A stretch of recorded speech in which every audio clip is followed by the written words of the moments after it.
السلام علیکم ورحمۃ اللہ وبرکاتہ۔ الحمد للہ رب العالمین والصلاة والسلام علی اشرف الانبیاء والمرسلین محمد وعلی آلہ وصحبہ اجمعین، اما بعد فاعوذ باللہ السمیع العلیم من الشیطان الرجیم، بسم اللہ الرحمن الرحیم۔ ان الذین قالوا ربنا اللہ ثم استقاموا تتنزل علیہم الملائکہ الا تخافوا ولا تحزنوا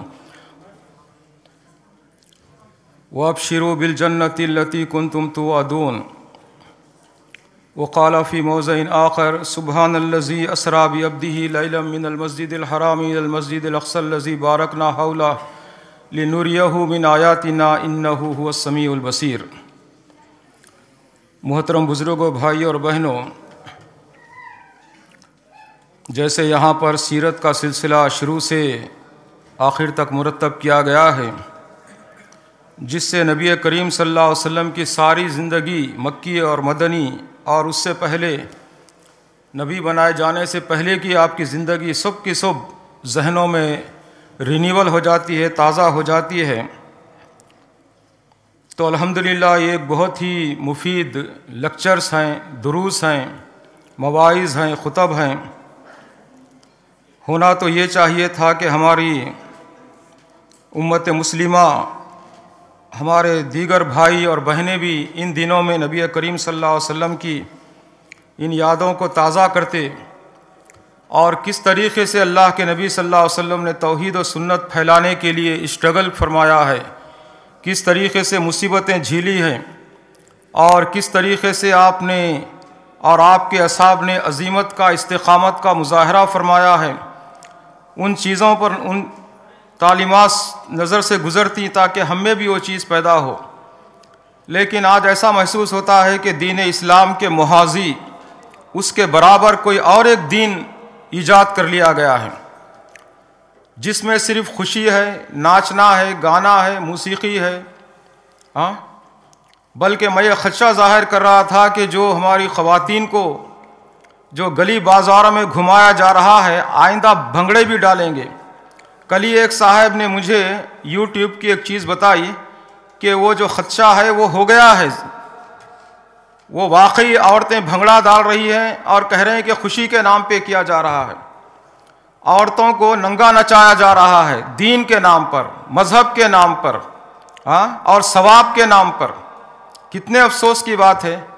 اور عیدین میں اگر کہا جاتا ہے کہ خواتین کو لے کر آؤ تو کہا جاتا ہے کہ وہ فتنے کا زمانہ ہے۔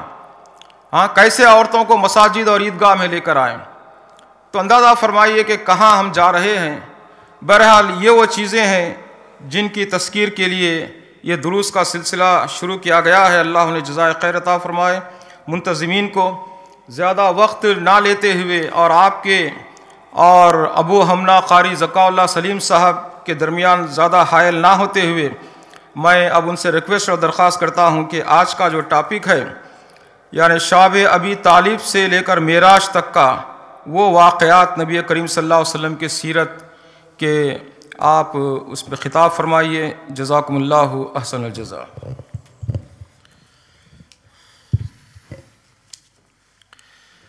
السلام علیکم ورحمۃ اللہ وبرکاتہ۔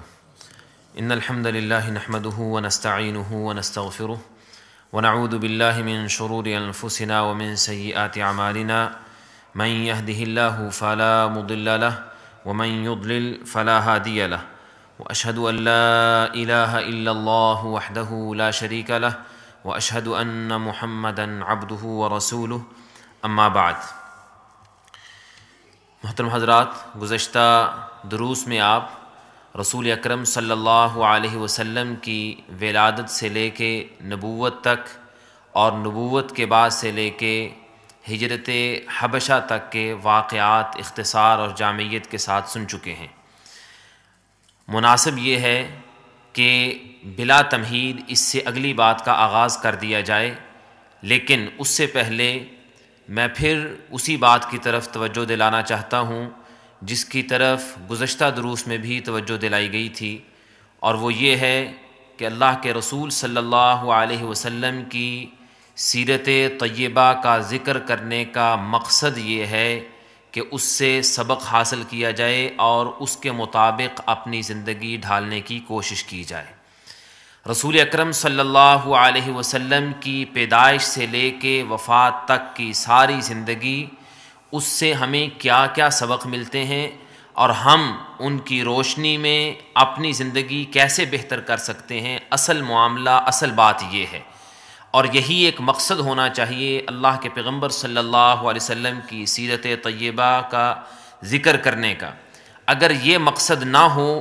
تو پھر آ جا کے وہی ہوتا ہے جو آج کل ان دنوں میں کیا جا رہا ہے کہ رسول اکرم صلی اللہ علیہ وسلم کی سیرت کا تذکرہ ایک قصہ، کہانی، سٹوری، واقعے کی طور پہ کیا جاتا ہے، لیکن نہ اس سے بیان کرنے والے کچھ سبق بتلاتے ہیں، نہ سننے والے اس سے کچھ سبق لیتے ہیں، اور نہ ہی اس کے مطابق اپنی زندگی کو ڈھالنے کی کوشش کی جاتی ہے۔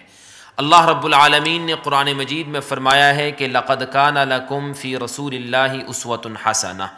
اللہ کے رسول صلی اللہ علیہ وسلم میں تمہارے لیے بہترین نمونہ ہے۔ اور نمونے کا مطلب یہی ہے کہ اس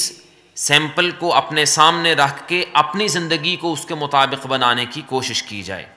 لہذا آج کے درس میں انشاءاللہ ہم جن واقعات کا ذکر کریں گے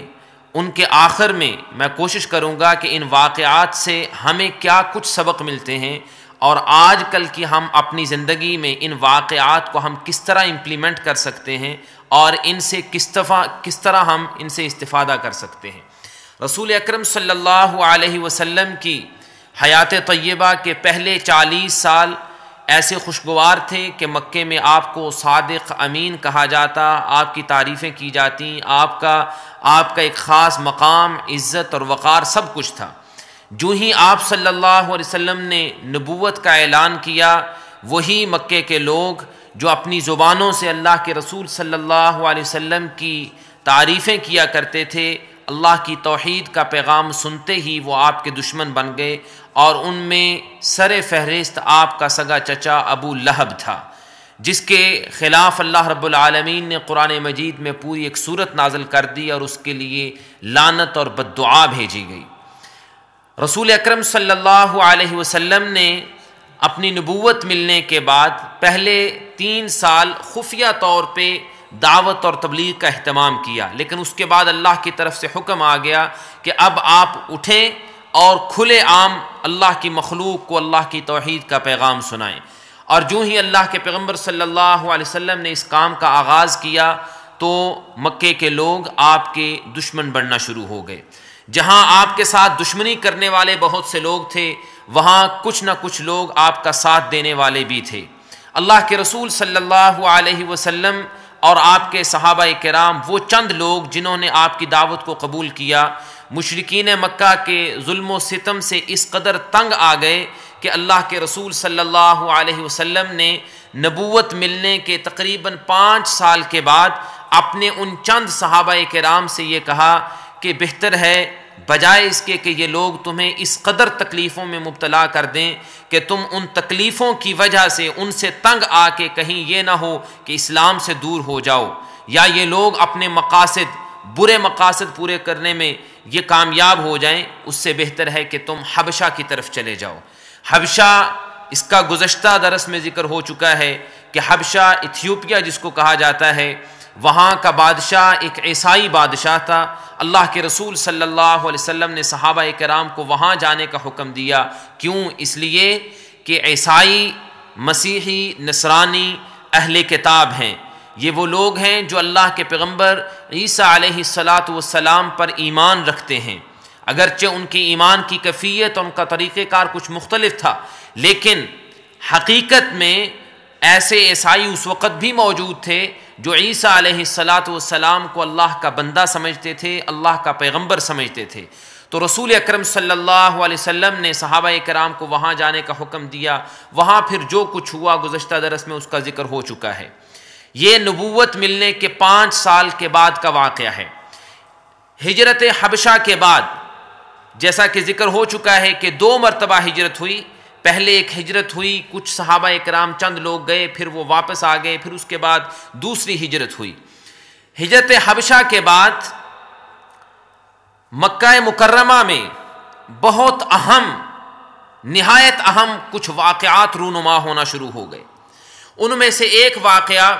رسول اکرم صلی اللہ علیہ وسلم کے چچا حضرت حمزہ رضی اللہ تعالیٰ عنہ کا اسلام قبول کرنا ہے۔ حضرت حمزہ رضی اللہ تعالیٰ عنہ رسول اکرم صلی اللہ علیہ وسلم کے سگے چچا تھے اور آپ کے رضائی بھائی بھی تھے، اور حضرت حمزہ رضی اللہ تعالیٰ عنہ وہی جلیل القدر آپ کے صحابی، آپ کے رضائی بھائی، آپ کے چچا ہیں کہ جو غزوہ احد کے موقع پہ جن کو شہید کیا گیا، اور رسول اکرم صلی اللہ علیہ وسلم نے ان کے بارے میں فرمایا کہ یہ سید الشہداء ہیں، آج سے لے کے قیامت تک آنے والے میری امت کے جتنے لوگ شہید ہوں گے ان تمام کا سردار یہ حمزہ ہوگا رضی اللہ تعالی عنہ۔ اور رسول اکرم صلی اللہ علیہ وسلم کا چونکہ ان سے گہرا بڑا قریبی تعلق تھا، اللہ کے رسول صلی اللہ علیہ وسلم کو ان کے اسلام لانے کی بہت زیادہ خوشی ہوئی۔ واقعہ کچھ اس طرح ہوا کہ ابو جہل ملعون، جو رسول اکرم صلی اللہ علیہ وسلم کو ہر وقت ستایا کرتا تھا اور آپ صلی اللہ علیہ وسلم کی دشمنی میں سب سے آگے تھا، ان لوگوں میں خاص طور پہ یہ مقدم تھا جو اللہ کے رسول صلی اللہ علیہ وسلم کو تکلیفیں دینے میں، آپ کو برا بھلا کہنے میں، آپ کو گالیاں دینے میں، جسمانی تکلیفیں دینے میں سب سے آگے تھے۔ ان میں سے ایک ابو جہل تھا۔ رسول اکرم صلی اللہ علیہ وسلم بیت اللہ کے پاس صفا جو پہاڑی ہے اس کے پاس سے گزر رہے تھے کہ ابو جہل وہاں کھڑا تھا۔ اللہ کے رسول صلی اللہ علیہ وسلم کو دیکھ کے اس کے دل میں جو بغض تھا، جو غصہ تھا، جو حسد تھا، وہ بھڑک اٹھا، وہ آگ ایسی بھڑکی کہ اس ملعون کی زبان سے اللہ کے پیغمبر صلی اللہ علیہ وسلم کے خلاف گالیاں نکلنا شروع ہو گئی۔ اس نے جب اپنی زبان کو خوب گندا کیا اور اللہ کے رسول صلی اللہ علیہ وسلم جو کہ ساری کائنات کے لیے رحمت للعالمین ہیں، جنہوں نے فرمایا کہ مجھے اللہ نے لان تان کرنے والا یا گالیاں دینے والا بنا کے نہیں بھیجا، اللہ کے پیغمبر صلی اللہ علیہ وسلم بالکل خاموش رہے۔ اور جب کوئی انسان متکبر ہو جائے اور تکبر کی حدوں تک پہنچ جائے تو اس کی کیفیت اور حالت یہ ہو جایا کرتی ہے کہ جب وہ اپنے دشمن کو ستانا شروع کرے اور دشمن کوئی ریئیکٹ نہ کرے، کوئی جواب نہ دے تو اسے اور زیادہ غصہ آتا ہے، اس کی گویا کہ انا کو چھیڑا جاتا ہے۔ اس نے یہ سمجھا کہ میں اتنی گالیاں دیتا ہوں اور آگے سے مجھے کوئی جواب نہیں دے رہا۔ وہ ملعون اس قدر غصے میں آیا کہ اس نے ایک پتھر اٹھایا اور رسول اکرم صلی اللہ علیہ وسلم کے سر مبارک پہ وہ پتھر پھینک دیا۔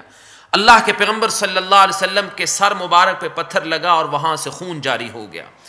یہ سارا واقعہ عبداللہ بن جدعان، ایک شخص جو مکے کا رہنے والا تھا، اس کی ایک لونڈی اپنے مکان کی چھت پہ کھڑی دیکھ رہی تھی۔ اس نے دیکھا تو وہ دوڑی فوراً کہ میں رسول اکرم صلی اللہ علیہ وسلم کے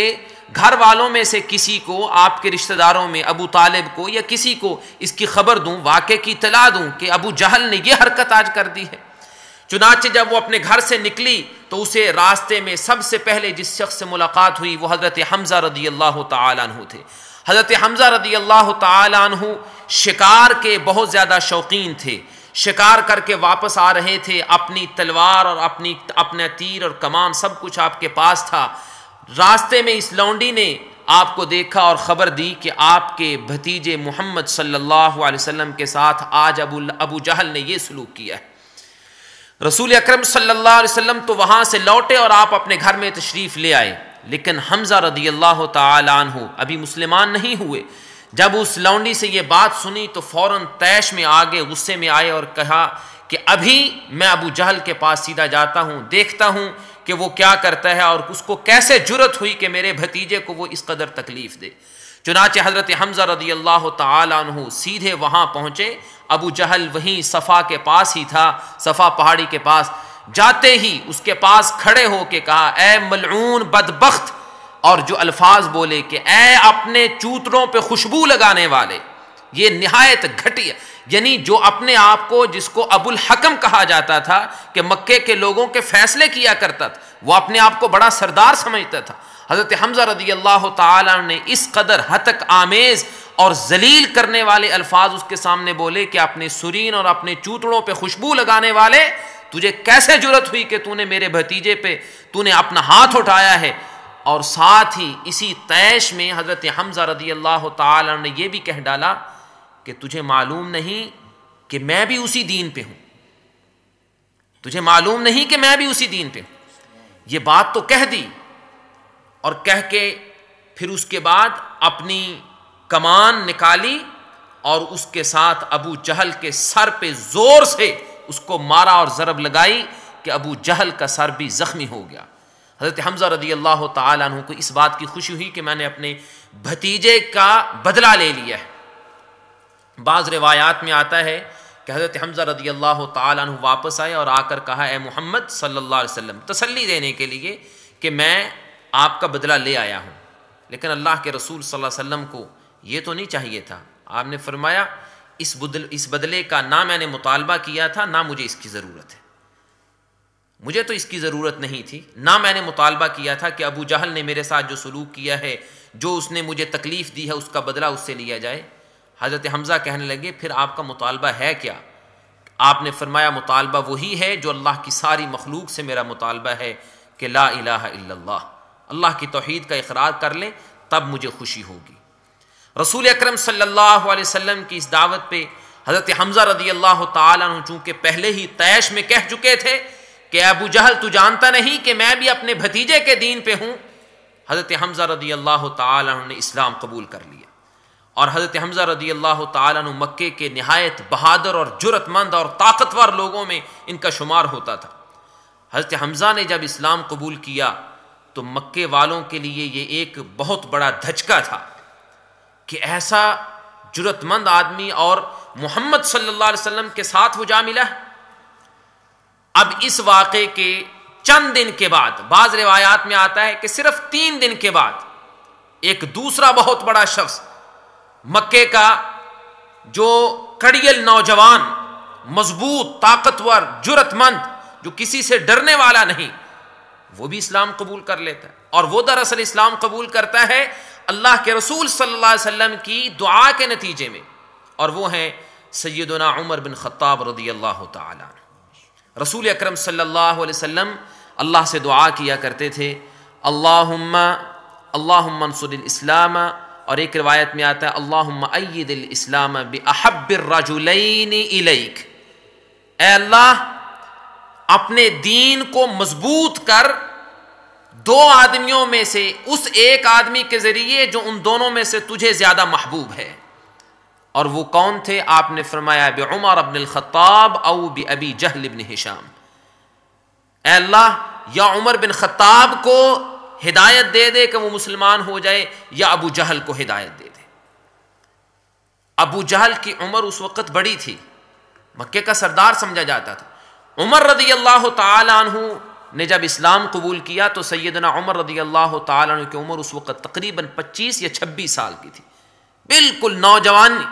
جوانی کی ابتدا، اور وہ عمر کا حصہ کہ جس میں خوب خون جو ہے وہ جوش مارتا ہے. رسول اکرم صلی اللہ علیہ وسلم کی اس دعا کا نتیجہ تھا کہ حضرت عمر رضی اللہ تعالی عنہ نے بھی اسلام قبول کر لیا. اور مشہور واقعہ ہے، وقت نہیں کہ اس کا ذکر کیا جائے. حضرت عمر رضی اللہ تعالی عنہ کا اسلام قبول کرنا اللہ کے رسول صلی اللہ علیہ وسلم کے لیے اور دوسرے صحابہ کرام کے لیے ایک بہت بڑی خوشی کا باعث بنا. حضرت حمزہ کا مسلمان ہونا اور تقریباً 1 ہفتے یا چند دن کے اندر اندر حضرت عمر کا بھی مسلمان ہو جانا، یہ کفار مکہ کے لیے ایک بہت بڑا دھچکا تھا. اس کے بعد اگرچہ رسول اکرم صلی اللہ علیہ وسلم کو کچھ حوصلہ تو ہوا اور آپ کے صحابہ کرام کی بھی کچھ ہمت بندھی، لیکن اس کے برعکس دوسری طرف مشرکین مکہ کی سازشیں پہلے سے زیادہ تیز ہو گئی کہ اب حمزہ اور عمر جیسے لوگ مسلمان ہو چکے ہیں اور انہوں نے اپنی پلاننگ اور اپنی میٹنگیں شروع کر دی. لیکن اب چونکہ حضرت ابو طالب جو رسول اکرم صلی اللہ علیہ وسلم کے چچا ہیں، ان کو مزید خدشہ لاحق ہوا کہ اس سے پہلے آپ سن چکے ہیں کہ مشرکین نے کئی مرتبہ کوششیں کی کہ ابو طالب کو مختلف قسم کی آفریں کی جائیں کہ وہ کسی نہ کسی بات پہ رضامند ہو جائیں اور اپنے اس بھتیجے کو یا اس مشن سے روک لیں. حتیٰ کہ ایک موقع پہ انہوں نے یہ بھی آفر کی کہ ہم اپنا ایک شخص آپ کے حوالے کر دیتے ہیں، آپ اس کو اپنا بیٹا بنا لیں، یہ بھتیجا ہمارے حوالے کر دیں. یہاں تک بات چلی گئی. ابو طالب کو جب یہ اندازہ ہوا کہ حمزہ اور عمر رضی اللہ تعالیٰ عنہ کے مسلمان ہونے سے اب اسلام کو اور محمد صلی اللہ علیہ وسلم کو اور آپ کے صحابہ کو کچھ تقویت ملی ہے، تو ساتھ ہی یہ بھی خدشہ ہوا کہ مشرکین مکہ اب مزید سازشیں زیادہ کرنے لگ گئے ہیں، اب اس کا کچھ نہ کچھ توڑ ہونا چاہیے۔ چنانچہ ابو طالب نے اپنے ایک دادا پردادا جو عبد مناف کے نام سے گزرے تھے، ان کے بیٹوں میں سے 2 بیٹے، ایک ہاشم جس سے ہاشمی خاندان چلا ہے، ہاشم کے خاندان کے لوگوں کو، اور دوسرے مطلب کے خاندان کے لوگوں کو۔ یہ مطلب عبد المطلب نہیں ہے، یہ مطلب ہیں، یہ عبد مناف کے بیٹے تھے۔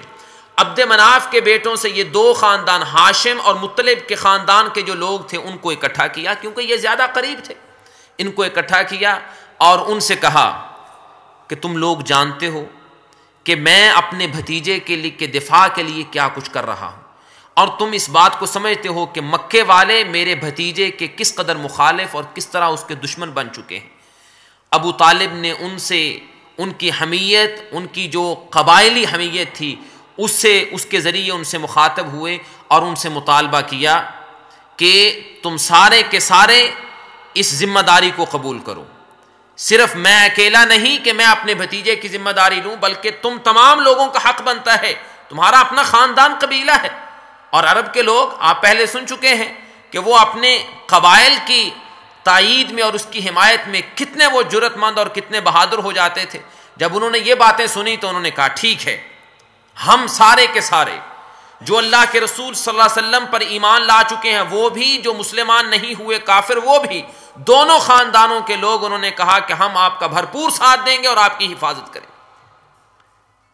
اب پورے خاندان، دونوں خاندانوں کے لوگ متفق ہو گئے اس بات پہ، لیکن ایک جو تھا آپ کا چچا ابو لہب، جس نے پہلے دن سے مخالفت شروع کر دی تھی، جب آپ نے کھلے عام تبلیغ کا اعلان کیا تھا، اس نے کہا نہیں میں اس میں شامل نہیں ہوتا، وہ دوسری طرف جا ملا اور اس نے جو کچھ کرنا تھا وہ دوسری طرف فتنے بھڑکاتا رہا۔ بہرحال ابو طالب کے کہنے پہ جب یہ لوگ اکٹھے ہو گئے، سارا خاندان اکٹھا ہوا، اور مکے والوں کو پتہ چلا کہ پہلے تو صرف محمد صلی اللہ علیہ وسلم تھے اور ان کا چچا ابو طالب تھا، اب 2 خاندان اکٹھے ہو کے اب اس کا دفاع کرنے لگ گئے ہیں۔ اب دوسری طرف مکے والوں نے اس کے خلاف اور زیادہ سخت سازش کی، اور اس سازش کے نتیجے میں انہوں نے رسول اکرم صلی اللہ علیہ وسلم کے ساتھ، آپ کے چچا کے ساتھ، اور ان دونوں خاندانوں کے ساتھ جنہوں نے آپ کی حفاظت کے لیے حلف اٹھایا یا وعدہ کیا کہ ہم آپ کی حفاظت کریں گے اور آپ کا دفاع کریں گے، ان تمام کے ساتھ سوشل بائیکاٹ کر لیا۔ مکمل طور پہ کہا ان سے یہ جو لوگ ہیں، آپس میں انہوں نے میٹنگ کی، مکے والوں نے، ابو جہل اور امیہ بن خلف اور دوسرے لوگ جو وہاں موجود تھے، سب نے کہا کہ اب یہ لوگ جو ہیں بنو ہاشم کے لوگ اور بنو مطلب، یہ سارے کے سارے ان لوگوں سے نہ ہم نے کوئی شادی بیاہ کرنی ہے، نہ کوئی رشتہ کرنا ہے، نہ ان سے کوئی لینا دینا، نہ ان کے جینے مرنے میں شریک، نہ ان سے کوئی تجارت، نہ ان سے خرید و فروخت، حتیٰ کہ نہ ان کے ساتھ کوئی ملے، نہ ان کے ساتھ بیٹھے، نہ ان سے کوئی بات کرے۔ یہاں تک ان تمام نے مل کے کہا کہ ان دونوں خاندانوں کے خلاف مکمل طور پہ بائیکاٹ کر دیا جائے، اور یہ وہ بائیکاٹ ہے کہ جس کے نتیجے میں شیب ابی طالب کا محاصرہ یا اس کی محصوری وہ اس کے نتیجے میں سامنے آئی کہ ابو طالب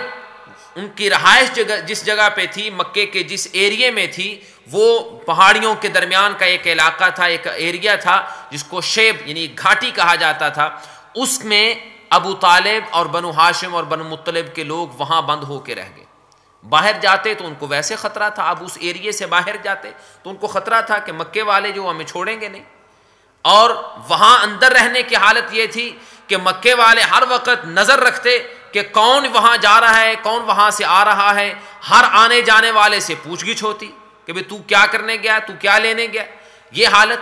کیونکہ وہ سارے کے سارے یہ عہد و پیمان کر چکے تھے کہ اب ان سے لین دین مکمل طور پہ ختم۔ اور صرف یہی نہیں بلکہ ان تمام نے متفق ہو کے باقاعدہ ایک کانٹریکٹ کیا،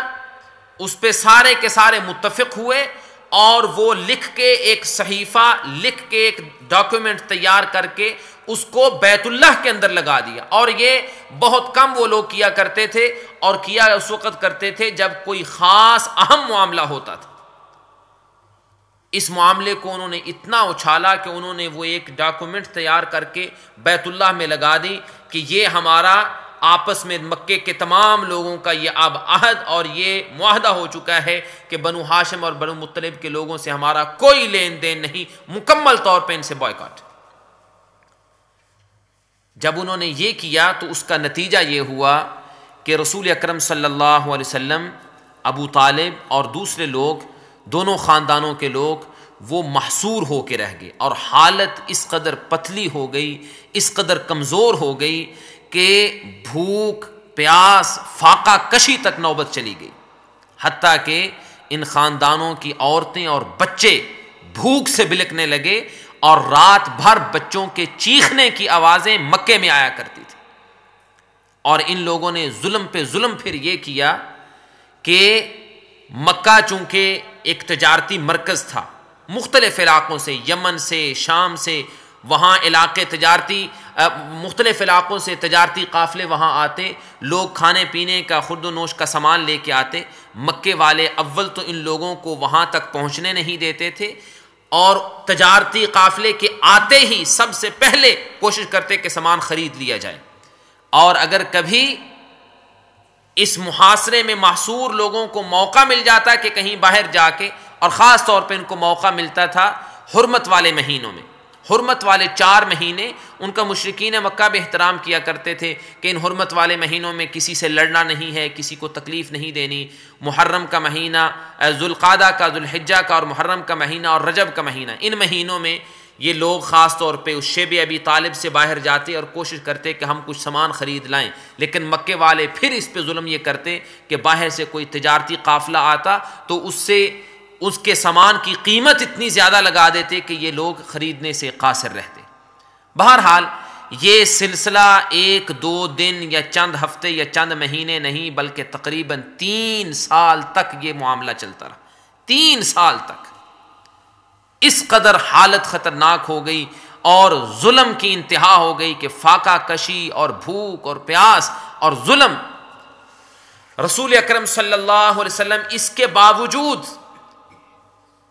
آپ حرمت والے مہینوں میں اور خاص طور پہ ان 3 سالوں کے دوران حج کے دنوں میں, جو آپ کا معمول تھا کہ حج کے دنوں میں چونکہ لوگ مختلف علاقوں سے آیا کرتے تھے, اللہ کے رسول صلی اللہ علیہ وسلم نکلتے اور باہر جا کے تبلیغ پھر بھی کیا کرتے تھے. آپ تبلیغ کرتے اور دوسری طرف ابو لہب, جو آپ تبلیغ کرتے لوگوں سے مخاطب ہوتے, ابو لہب وہاں پہنچ جاتا اور ساتھ ہی کہتا کہ یہ میرا بھتیجا ہے, میں جانتا ہوں اس کو, یہ جھوٹا ہے, نعوذ باللہ, اس کی بات نہ ماننا. کبھی کہتا جھوٹا ہے, کبھی کہتا ہے کہ مجنون ہے, نعوذ باللہ, مختلف قسم کے ایکوزیشن اور الزامات اور گالیاں بکتا, اور آپ صلی اللہ علیہ وسلم کی توہین اور تحقیر کرنے کی کوشش کرتا. بہرحال 3 سال کے بعد تقریباً وہ موقع آیا کہ قریش ہی کا ایک شخص مکے کے رہنے والوں میں سے, اب مکے کے سارے لوگ جو معاہدہ کر چکے تھے اللہ کے رسول صلی اللہ علیہ وسلم کے خلاف, بنو ہاشم اور بنو مطلب کے خلاف, وہ سارے کے سارے دل سے راضی نہیں تھے. ابو جہل جیسے متکبر ملعون وہاں تھے, اور ان کے ڈر کی وجہ سے بہت سے لوگوں نے کہا ٹھیک. اور بس اوقات ایسے معاہدے ہوتے ہیں کہ جب ابتدا میں ہر کسی کو اندازہ یا احساس نہیں ہوتا کہ اس کا نتیجہ کیا ہوگا, لیکن مکے والوں نے جب دیکھا کہ بھئی یہ بات تو بہت خطرناک حد تک چلی گئی, اس قدر ہمارے اپنے ہی خاندان کے لوگ, ہمارے اپنے ہی مکے کے رہنے والے, ان کے ساتھ ہم نے یہ کچھ کرنا شروع کر دی. چنانچہ مکے والوں میں ایک شخص ہشام بن عمر نامی ایک شخص اٹھا, اور اس نے آپ صلی اللہ علیہ وسلم کے خاندان ہی کے ایک شخص کو, جس کا نام زہیر تھا, اور زہیر یہ بیٹا تھا عاتقہ بن عبد المطلب کا, یعنی رسول اللہ صلی اللہ علیہ وسلم کی پھوپھی, ان کا نام تھا عاتقہ, اور ان کا بیٹا تھا زہیر. آپ کے پھوپھی زاد بھائی کے پاس گیا, زہیر سے جا کے کہتا, زہیر دیکھتے نہیں کہ مکے والوں نے کیا کچھ ظلم کر دیا ہے ہمارے خاندان کے لوگوں کے ساتھ. تو زہیر کہنے لگا کہ میں جانتا ہوں ظلم کیا ہے, میں کر کیا سکتا ہوں, اکیلا میں کیا کر سکتا. اس ہشام نے کہا آپ اکیلے نہیں ہیں, اگر آپ سمجھتے ہیں کہ ظلم ہے میں آپ کے ساتھ ہوں. نے کہا ٹھیک ہے, اب کو تیسرا آدمی ڈھونڈیں جو واقعی اس کو ایڈمٹ کرتا ہے کہ یہ ظلم ہے. انہوں نے کہا چلیں ایک تیسرے آدمی کے پاس چلتے ہیں. وہ ایک تیسرے آدمی کے پاس گئے, مطعم بن عدی. اس کا بعد میں بھی ذکر ہوگا. یہ رسول اللہ صلی اللہ علیہ وسلم پہ اس نے اس موقع پہ بھی اور بعد میں بھی ایک موقع پہ اس نے آپ کا ساتھ دیا اور آپ پہ احسان کیا, اور اللہ کے رسول صلی اللہ علیہ وسلم اس کے احسان کو یاد رکھا کرتے تھے. یہ دونوں گئے اور مطعم بن عدی سے جا کے ذکر کیا کہ بھی ایسے کچھ ہو رہا. انہوں نے کہا میں اکیلا کیا کر سکتا ہوں. انہوں نے کہا جی آپ اکیلے نہیں, ہم دونوں بھی یہ سمجھتے ہیں ظلم ہو رہا ہے, ہم 3 ہو گئے. کہ ٹھیک ہے اب چوتھا شخص جو ہے اس کو تلاش کریں. چنانچہ وہ نکلے اور انہوں نے ایک چوتھا شخص تلاش کر لیا, پھر 5واں شخص, یہ 4 5 6 افراد مل گئے. انہوں نے کہا کہ اب چلیں کچھ نہ کچھ تو آواز اٹھانے والے اس ظلم کے خلاف اب کھڑے ہوئے ہیں, چلیں اب پہل کون کرے. وہی شخص جس نے کہا تھا میں پہل کروں گا. انہوں نے کہا چلیں چلتے ہیں حرم میں بیت اللہ کے پاس, کیونکہ مکے والوں کا ٹھکانہ اصل میں تو وہی تھا. انہوں نے کہا چلیں وہاں جا کے دیکھتے ہیں. وہاں وہ صحیفہ لگایا ہوا ہے, اس کو پھاڑتے ہیں, کیا یہ ظلم کی انتہا کر دی ہے ان لوگوں نے. چنانچہ ہشام بن عمر وہاں پہنچا اور اس نے جب دیکھا, اور یہ باقی بھی اس کے ساتھی وہاں تھے, یہ وہاں اس نے دیکھا کہ ابو جہل وہاں بیت اللہ کے آس پاس پھر رہا ہے. اس نے کھڑے ہو کے ابو جہل کو اور دوسرے لوگوں کو مخاطب کر کے, مکے والوں اور تمہیں اندازہ نہیں کہ تم نے کس قدر بنو ہاشم اور بنو مطلب کے لوگوں پہ ظلم کر دیا ہے, لہذا اب بس کرو اور اس ظلم کو ختم کرو, اور میں چین سے نہیں بیٹھوں گا جب تک اس ظلم کو ختم نہیں کیا جاتا. ابو جہل وہ سب سے پہلے بولا, اس نے کہا نہیں غلط کہتے ہو تم, کوئی ظلم نہیں, ان لوگوں کے ساتھ یہی سلوک ہونا چاہیے. ابو جہل بولا, اور چونکہ دوسرے اور کوئی لوگ جو بہت سے دل سے راضی نہیں تھے وہ خاموش رہے, اور یہ جو ساتھی تھے ان میں سے ایک اور بولا, اس نے کہا نہیں بالکل ایسے ہی ہے, ہشام نے بات ٹھیک کہی ہے. مطعم بن عدی بولے, انہوں نے کہا بالکل ٹھیک کہا ہے, یہ ظلم نہیں ہونا چاہیے. تیسرا شخص زہیر بولا, اس نے کہا بالکل ٹھیک ہے, یہ ظلم نہیں ہونا چاہیے. چوتھا شخص بولا. جب سب نے ایسی بات کی تو اتنے میں حرم کے پاس ہی ابو طالب بھی تھے, اور ابو طالب کو رسول اللہ صلی اللہ علیہ وسلم نے یہ اطلاع دی تھی کہ اللہ نے مجھے وحی کے ذریعے یہ بتلایا ہے کہ مکے والوں نے جو وہ دستاویز اور ڈاکومنٹ جو مکہ بیت اللہ میں لکھ کے لگائے ہوئے ہیں کہ ان لوگوں سے مکمل طور پہ اپنا تعلق ختم کیا جائے, اللہ نے خاص قسم کے کیڑے بھیج کے اس کو بھورنا اور ختم کرنا شروع کر دی. وہ دستاویز وہاں رہی نہیں ہے. ابو طالب اگرچہ مسلمان نہیں تھے لیکن اپنے بھتیجے کو تو سمجھتے تھے, اللہ کے رسول صلی اللہ علیہ وسلم کی بات میں ان کو یقین تھا. ابو طالب نے ایک پیشکش وہاں کر دی. جب یہ سارا معاملہ چل رہا ہے, ہشام بن عمر, مطعم بن عدی, زہیر, یہ سارے لوگ وہاں آپس میں ان کا مکالمہ ہو رہا. ابو طالب وہاں پہنچ گئے. انہوں نے کہا سنو, میرے بھتیجے نے مجھے بتایا ہے کہ اللہ کی طرف سے اسے یہ پیغام ملا ہے, وہی آئی ہے کہ جو تم نے وہ لکھ کے لگایا ہوا ہے صحیفہ, دستاویز, یہ ڈاکومنٹ, وہ اس کو کیڑے کھا گئے ہیں, اور میں تمہیں یہ پیشکش کرتا ہوں, جاؤ جا کے دیکھو, اگر واقعتاً معاملہ ایسا ہے تو پھر تم مکے والوں کو سوچنا پڑے گا کہ واقعتاً تم نے یہ ظلم کیا ہے, اور اگر ایسا نہیں تو میں ابو طالب گارنٹی دیتا ہوں کہ میں تمہارے اور محمد کے درمیان سے ہٹ جاؤں گا, اور تمہیں یقین ہو جائے گا کہ نعوذ باللہ وہ جھوٹا ہے. ابو جہل نے جا کے باقی لوگوں سے بات کی کہ بھی ابو طالب تو یہ کہہ رہا. اب وہ بغلیں بجاتے آئے کہ جی یہ تو بڑا اچھا موقع ہے, اب وہ صحیفے کو کون چھیڑ سکتا ہے, وہاں کسی کا ہاتھ ہی نہیں, سوائے مکے کے سرداروں کے وہاں کوئی جا ہی نہیں سکتا, بیت اللہ کے اندر لگایا ہوا ہے. انہوں نے کہا جی ٹھیک ہے دیکھتے ہیں. مکے والے سارے متفق ہو گئے کہ ٹھیک ہے. ابو طالب نے بڑے انصاف کی بات, اور وہ جیسا کہ پہلے آپ سن چکے ہیں, بار بار ان کی کوشش یہ تھی کہ ابو طالب کو کسی طریقے سے درمیان سے ہٹایا جائے, اور ابو طالب نے جب خود یہ آفر کر دی کہ میں پیچھے ہٹنے کو تیار ہوں اگر محمد کی بات صلی اللہ علیہ وسلم, ان کی بات اگر جھوٹی ہوتی. مکے والے خوش ہوئے, انہوں نے کہا ٹھیک ہے, بڑی انصاف کی بات کی, چلیں جی دیکھتے. آ کے دیکھا تو واقعتاً ایسے ہی تھا. اس پوری دستاویز میں جہاں جہاں اللہ کا نام یا بسم اللہ یا بسمک اللہ کے الفاظ تھے وہ الفاظ باقی تھے, اور باقی سارا صحیفہ ختم ہو چکا تھا. انہوں نے کہا یہ بات تو ٹھیک ہے. اب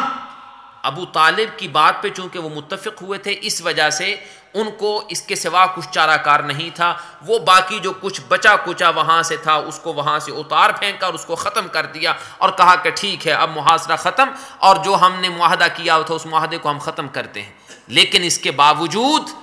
وہ ماننے کو تیار تو نہیں تھے۔ اللہ نے قرآن مجید کی آیت نازل کی کہ وَإِن يَرَوْا آیَةً يُعْرِضُوا وَيَقُولُوا سِحْرٌ مُسْتَمِرٌ، یہ بدبخت ایسے ہیں کہ بڑی بڑی نشانیاں دیکھ کے بھی ماننے کو تیار نہیں، اور اس نبوت کی بہت بڑی نشانی کو دیکھ کے کہتے ہیں کہ یہ جادو اب ان چیزوں تک بھی چلنے لگ گیا ہے، نعوذ باللہ۔ چنانچہ شیب ابی طالب کا یہ محاصرہ ختم ہوا، بنو ہاشم بنو مطلب کے لوگ باہر نکلے، مکے والوں کے ساتھ ان کا لین دین شروع ہوا، لیکن اصل میں مکے والوں کے دل میں بغض اور حسد کینہ وہ تو سارا کچھ موجود تھا۔ اب پھر انہوں نے ایک مرتبہ کوشش کی کہ ابو طالب سے اب جا کے دوبارہ ریکویسٹ کی جائے، ایک مرتبہ کوشش تو کرے۔ اور اتفاق کی بات یہ ہے کہ یہ ابو طالب کی زندگی کے آخری ایام ہیں۔ ابو طالب سخت بیمار ہو گئے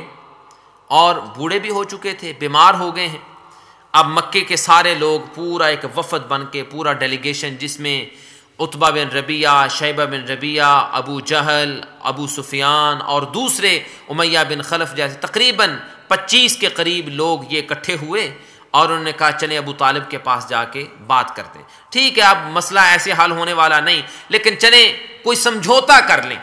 سمجھوتا اس طرح کا کریں کہ ابو طالب سے کہتے ہیں کہ آپ اپنے بھتیجے سے کہیں کہ وہ اپنی ایک حد تک رہے، ہمارے دین کو نہ چھیڑے، ہم اس کو نہیں چھیڑتے، ہم اس پہ ظلم نہیں کرتے، اس کے ساتھیوں کو تنگ نہیں کرتے، وہ ہمیں تنگ نہ کرے، ہم اس طرح سمجھوتا کر لیتے۔ چنانچہ یہ لوگ وہاں پہنچے اور انہوں نے جا کے ابو طالب سے یہ درخواست کی۔ ابو طالب چونکہ خود مسلمان نہیں تھے، انہوں نے اپنے بھتیجے رسول اللہ صلی اللہ علیہ وسلم کو بلایا اور کہنے لگے بھتیجے یہ مکے کے بڑے بڑے سردار آئے ہیں میرے پاس ایک ریکویسٹ لے کے، اور یہ ان کا مطالبہ ہے کہ تم اپنے دین کو اپنے ساتھیوں تک رکھو، تم ان کو نہ چھیڑو، یہ تمہیں نہیں چھیڑتے۔ اللہ نے قرآن میں فرمایا وَدُّوا لَوْ تُدْهِنُ فَيُدْهِنُونَ، یہ لوگ چاہتے ہیں کچھ آپ ڈھیلے پڑ جائیں، کچھ وہ ڈھیلے پڑ جائیں، چلے معاملہ چلتا جائے۔ رسول اللہ صلی اللہ علیہ وسلم سے جب ابو طالب نے یہ کہا تو آپ نے فرمایا اے چچا، آپ ان سے یہ کیوں نہیں کہتے کہ میں ان کے سامنے ایک تجویز رکھتا ہوں، اگر میری بات پہ یہ عمل کر لیں تو ان کی سرداری تو اب صرف مکے کی حد تک یا عرب کی حد تک ہے، یہ پورے عرب اور عجم کے مالک بن جائیں گے۔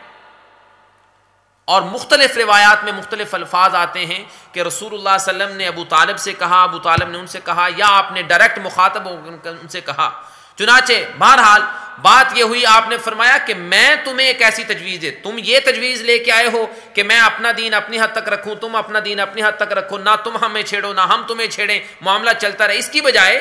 ایسا کیوں نہیں کرتے، میں تمہیں جو تجویز دیتا ہوں اس پہ تم عمل کر لو، تم عرب و عجم کے مالک بن جاؤ گے، سردار بن جاؤ گے۔ اب مکے والوں کو سرداری کے علاوہ اور کیا چاہیے تھا؟ ابو جہل جیسوں کو۔ ابو جہل خوش ہوا، کہنے لگا اللہ کی قسم محمد، اس طرح کی ایک بات تو کہتا ہے، اس طرح کی تو 10 کہیں ہم ماننے کو تیار۔ سرداری چاہیے، عرب کی سرداری کے علاوہ اگر ہمیں عجم کی سرداری مل جائے تو اور کیا۔ آپ نے فرمایا تو پھر لا الہ الا اللہ پڑھ لو۔ آپ کی زبان مبارک سے یہ الفاظ نکل نہیں تھے کہ وہ بدبخت وہاں سے چیخنا اور پیٹنا شروع ہو گیا، اور اس نے کہا اوے یہ چاہتا ہے کہ ہم سارے کے سارے اپنے بتوں کو چھوڑ دیں اور اس کے ایک اکیلے الہ کو مان لیں، چھوڑو یہاں سے، اٹھو۔ اور سارے کے سارے جو تقریباً 25 کے قریب لوگ تھے ان سے کہا اٹھو یہاں سے، یہ ماننے والا نہیں ہے، چلو آپ اپنے بتوں کے ساتھ چمٹے رہو، بس ان کا خیال رکھو، چھوڑ دو اس کو اس کے راستے۔ اس پہ اللہ نے قرآن مجید کی سورہ صاد جو 23ویں پارے کی سورت ہے اس کی ابتدائی آیات نازل کی ہیں، بڑی پیاری آیات ہیں۔ اللہ فرماتے ہیں صاد والقرآن للذکر بل الذین کفروا فی عزت وشقاق۔ اللہ فرماتے ہیں قرآن تو سراسر نصیحت ہے، لیکن کافر ہیں جو تکبر میں اور اختلاف میں پڑے ہوئے ہیں۔ بل عجبوا ان جاءہم منذر منہم وقال الکافرون ھذا ساحر کذاب، ان کو اور بات کوئی سوجھی نہیں تو یہ محمد صلی اللہ علیہ وسلم پہ الزام لگانا شروع کر دیا کہ نعوذ باللہ یہ جادوگر ہے، جھوٹا ہے، اور یہ کہتے ہیں اجعل الآلہۃ الہا واحدا ان ھذا لشیء عجاب۔ یہ کہتے ہیں بدبخت کہ بڑی عجیب بات ہے کہ ہم سارے بتوں کو چھوڑ کے ایک الہ کو ماننا شروع کر دیں۔ وانطلق الملأ منهم ان امشوا واصبروا على آلہتکم ان ھذا لشیء یراد۔ یہ کہتے ہیں پورا ان کا جتھا، پورا وفد گروہ کہتا ہے کہ چلو یہاں سے اٹھو اور اپنے معبودوں کے ساتھ چمٹے رہو، اس کے ساتھ یہاں اس سے بات کرنے کا کوئی فائدہ نہیں ہے۔ اللہ نے قرآن میں اس کا ذکر کر دیا۔ بہرحال وہ وہاں سے اٹھ گئے اور ابو طالب بھی خاموش ہو گئے، رسول اللہ صلی اللہ علیہ وسلم وہاں سے اٹھائے۔ چند دن کے بعد ابو طالب کی حالت بہت زیادہ بگڑی اور معاملہ ان کی وفات تک جا پہنچا۔ یہ تقریباً رسول اللہ صلی اللہ علیہ وسلم کی نبوت کے 10 سال کے بعد کا واقعہ ہے، اور یہ وہ سال ہے کہ جس کو عام الحزن کہا جاتا ہے۔ رسول اللہ صلی اللہ علیہ وسلم کے لیے غم کا سال، پریشانی کا سال۔ یہی سال ہے کہ اس سال میں شیب ابی طالب والا محاصرہ ختم ہوا تھا۔ وہ محاصرہ ختم ہونے کے تقریباً 6 مہینے کے بعد ابو طالب کی وفات ہو جاتی۔ رسول اللہ صلی اللہ علیہ وسلم کو اس سے بڑا دھچکا لگا، اور خاص طور پہ اس بات سے اور زیادہ کہ ابو طالب کلمہ پڑھے بغیر اس دنیا سے چلے گئے ہیں۔ صحیح بخاری، صحیح مسلم، دوسری اوتھینٹک صحیح احادیث میں یہ واقعہ موجود ہے کہ رسول اللہ صلی اللہ علیہ وسلم ابو طالب کے پاس گئے اور آپ نے جا کے کہا، یا عمی قل لا الہ الا اللہ کلمۃ احاج لک بہا عند اللہ، اے میرے چچا لا الہ الا اللہ یہ کلمہ پڑھ لیجئے اس دنیا سے جاتے جاتے، یہ وہ کلمہ ہے کہ میں اس کلمے کی وجہ سے اللہ کے ہاں آپ کی سفارش کرنے کا حقدار بن جاؤں گا، آپ کے لیے اس کو حجت کے طور پہ میں پیش کر دوں گا۔ جب رسول اللہ صلی اللہ علیہ وسلم وہاں پہنچے، ابو طالب اپنے بستر پہ ہیں، زندگی کے آخری سانسیں لے رہے ہیں، ابو جہل اور عبداللہ بن امیہ اور دوسرے لوگ وہاں موجود ہیں۔ کہنے لگے ابو طالب دیکھنا اتترک دین آبائک، وہ اپنے باپ دادا کے دین کو چھوڑ کے مرے گا۔ یہ اب انہوں نے اس طرح کی باتیں کی تو ابو طالب نے کہا، لا بل علی ملت آبائی، بلکہ میں اپنے باپ دادا کے دین پہ ہی مرتا ہوں۔ رسول اللہ صلی اللہ علیہ وسلم نے جب ابو طالب کی زبان سے یہ الفاظ سنے تو آپ روتے ہوئے پریشان وہاں سے اٹھ کے آ گئے، اور بعد میں پتہ چلا کہ ابو طالب فوت ہو چکے ہیں۔ رسول اللہ صلی اللہ علیہ وسلم کو حضرت علی رضی اللہ تعالیٰ عنہ نے آ کے اطلاع دی۔ آپ نے فرمایا کہ اب میں کیا کر سکتا ہوں، جاؤ اپنے باپ کو جا کے دفن کر دو۔ رسول اللہ صلی اللہ علیہ وسلم کے لیے یہ ایک بہت بڑا صدمہ تھا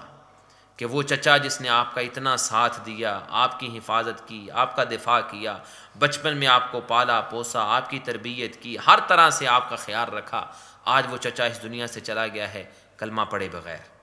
میرا دین قبول کیے بغیر۔ اور اس کے چند ہی دن کے بعد،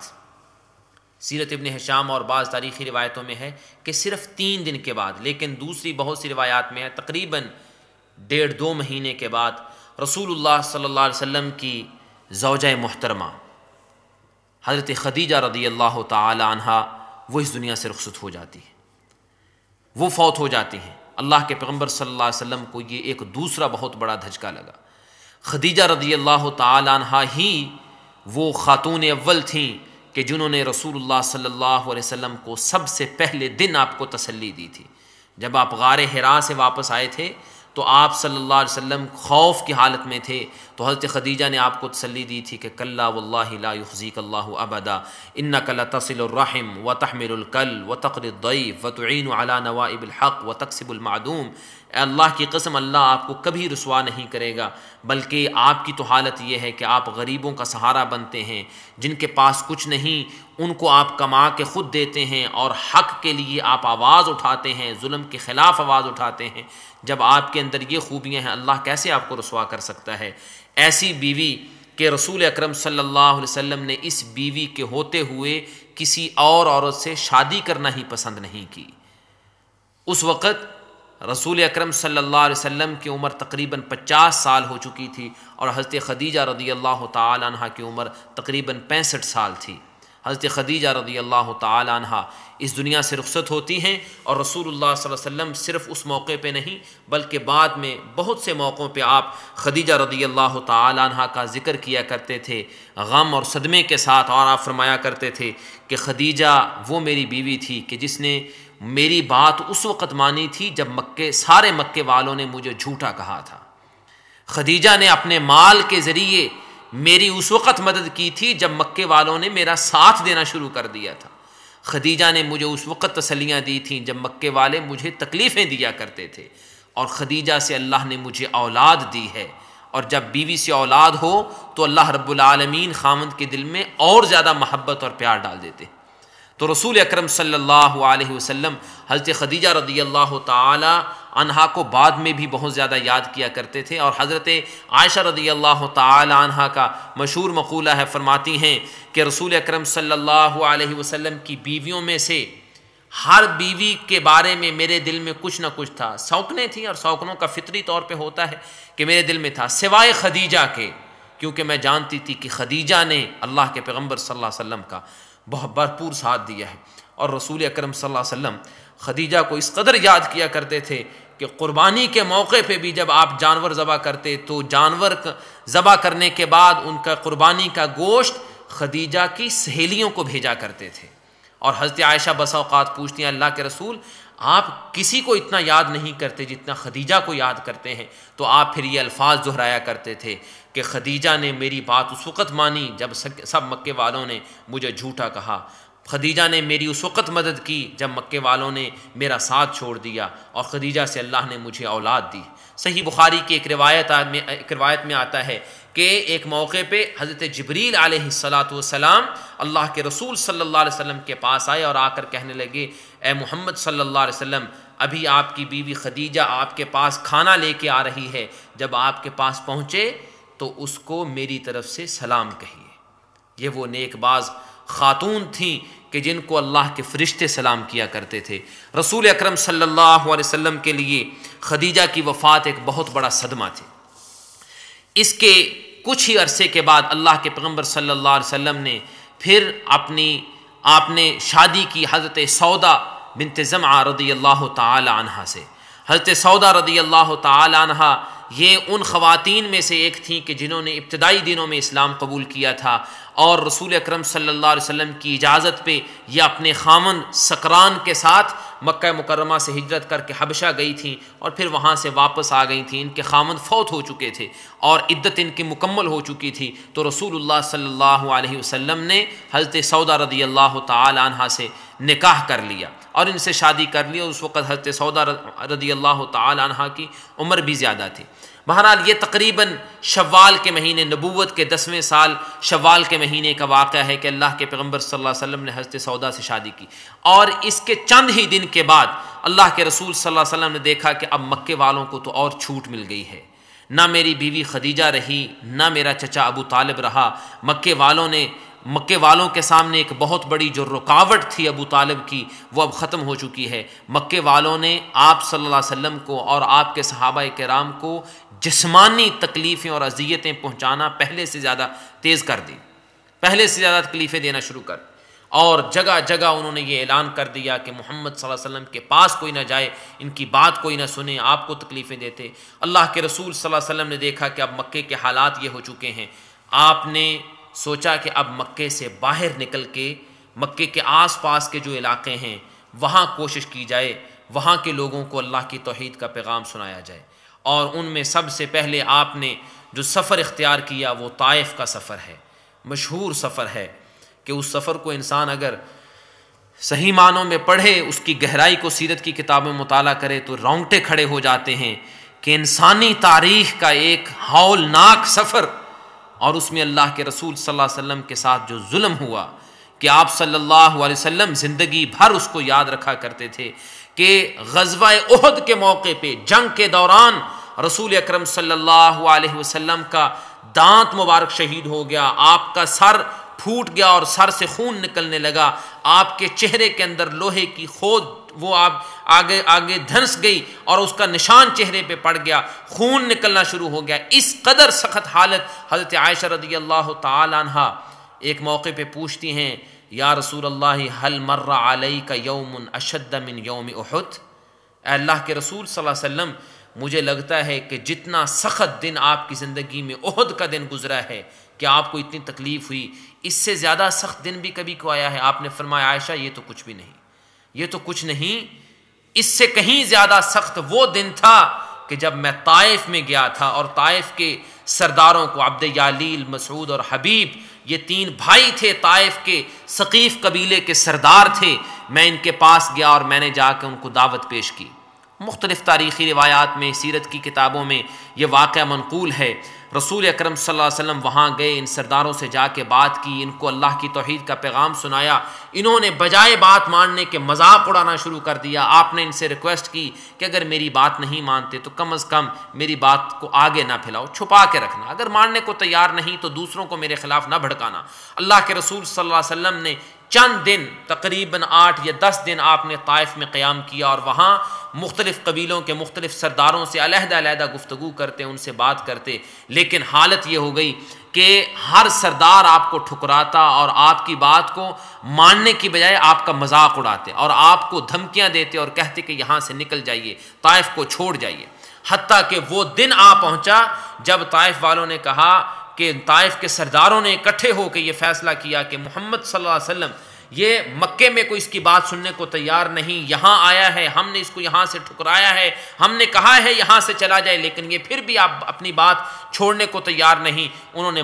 طائف کے اوباشوں کو اکٹھا کیا اور رسول اکرم صلی اللہ علیہ وسلم کے پیچھے لگا دیا، اور انہوں نے آپ پہ پتھر برسانے شروع کر دیے۔ رسول اکرم صلی اللہ علیہ وسلم پہ طائف کے نوجوانوں نے، طائف کے بچوں نے، طائف کے اوباشوں نے آپ کے پتھر اتنے برسائے کہ آپ صلی اللہ علیہ وسلم کا جسم لہو لہان ہو گیا، جسم سے خون کے فوارے پھوٹنے لگے، آپ کے جسم سے خون بہتے بہتے آپ کے پاؤں مبارک تک پہنچ گیا۔ رسول اکرم صلی اللہ علیہ وسلم وہاں سے پہنچے، اور صحیح بخاری کی روایت کے الفاظ ہیں، آپ فرماتے ہیں کہ میں طائف سے نکلا تو میرے ہوش و حواس باقی نہیں تھے، مجھے ہوش اس وقت آئی جب میں قرن الثعالب، طائف سے باہر ایک علاقہ ہے، میں وہاں پہنچا تو پھر مجھے وہاں ہوش آئی۔ جب مجھے ہوش آئی تو پھر میں کیا دیکھتا ہوں کہ میرے سامنے اللہ کے فرشتے موجود ہیں۔ جبریل علیہ السلام آئے اور کہنے لگے ارسل اللہ علیک ملک الجبال، اے محمد صلی اللہ علیہ وسلم، اللہ نے میرے ساتھ آپ کے لیے ملک الجبال، پہاڑوں کا فرشتہ بھیجا ہے، اور اگر آپ چاہیں تو یہ آپ کی مدد کرنے کو تیار ہے۔ کس طرح کہ وہ ملک الجبال بولا، کہنے لگا اگر آپ چاہیں لَأُطَبِّقُ عَلَيْهِمْ الْأَخْشَبَيْنِ، اے محمد صلی اللہ علیہ وسلم آپ اجازت دیجئے، ان لوگوں نے آپ کے ساتھ جو ظلم کی انتہا کر دی ہے، آپ اگر اجازت دیں تو میں طائف کے پہاڑوں کو ملا کے ان کا قیمہ کر دوں اور ان کو ختم اور ملیا میٹ کر کے رکھ دوں۔ رسول اکرم صلی اللہ علیہ وسلم سارے جہانوں کے امام اور رحمت للعالمین پیغمبر صلی اللہ علیہ وسلم کی زبان مبارک سے جو الفاظ نکلے، آپ نے فرمایا لا لعل اللہ یخرج من اصلاب هؤلاء قوما یعبدون اللہ لا یشرکون بہ شیئا، مجھے امید ہے کہ یہ لوگ تو میری بات ماننے کو تیار نہیں ہوئے، اللہ ان کی نسلوں سے ایسے لوگ پیدا کر دے گا جو اللہ کی توحید کا اعلان کریں گے۔ رسول اکرم صلی اللہ علیہ وسلم کی درگزر اور معافی کا یہ عالم، اور اس حالت میں آپ صلی اللہ علیہ وسلم وہاں سے نکلے۔ جب آگے چلے تو وہاں ایک طائف سے باہر تقریباً 3 میل کے فاصلے پہ ایک باغ کے کنارے پہ، اس کی دیوار پہ آپ وہاں ایک درخت کی چھاؤں میں آپ وہاں ٹیک لگا کے بیٹھ گئے، اور وہاں آپ صلی اللہ علیہ وسلم نے وہ دعا کی جو دعا المستضعفین کے نام سے معروف ہے کہ اللہم اشکو الیک ضعف قوتی وقلت حیلتی وہوانی علی الناس یا رب العالمین، اے میرے رب میں اپنے سارے صدموں اور سارے دکھوں کا شکوہ صرف تجھ سے کرتا ہوں، تیرے سامنے میں اپنے دکھ رکھتا ہوں اور کسی سے نہیں کرتا، اور اے اللہ میری حالت تیرے سامنے ہے کہ میرے پاس مال و اسباب نہیں، ذرائع نہیں، اور لوگوں نے مجھے کس قدر مجھے ہلکا سمجھ لیے ہے اور کیا میرے ساتھ لوگوں نے سلوک کیا ہے، اے اللہ تو میرے سامنے، میری ساری حالت تیرے سامنے ہے۔ الا من تکلنی الا عدو یتجہمنی الا بعید یتجہمنی او ام الا عدو ملکتہ امری، اے اللہ کیا تو مجھے میرے ایسے دشمنوں کے سپرد کرتا ہے کہ جو میرے ساتھ یہ سلوک کر رہے ہیں، جو مجھے دھکیلتے ہیں، مجھ پہ ظلم کرتے ہیں۔ لیکن ساتھ ہی پھر آپ نے فرمایا ان لم یکف بک علی غضب فلا ابالی، اے اللہ اگر تو مجھ سے راضی ہے، اے اللہ اگر تو مجھ سے راضی ہے تو پھر مجھے کسی چیز کی پرواہ نہیں۔ سبحان اللہ، یہ ہے اللہ کی رضا، اس کو کہتے ہیں اللہ کی رضا۔ اے اللہ، اے میرے مالک، اے میرے رب، اگر محمد کے جسم پہ پڑتے پتھروں کو دیکھ کے تو خوش ہوتا ہے تو اے اللہ مجھے پھر کسی چیز کی پرواہ نہیں، تو اگر راضی ہے تو مجھے کسی چیز کا دکھ نہیں۔ رسول اکرم صلی اللہ علیہ وسلم نے یہ الفاظ کہے، آپ کے ساتھ آپ کے غلام حضرت زید بن حارثہ بھی آپ کے ساتھ تھے۔ چنانچہ آپ وہاں سے واپس پلٹے تو مکے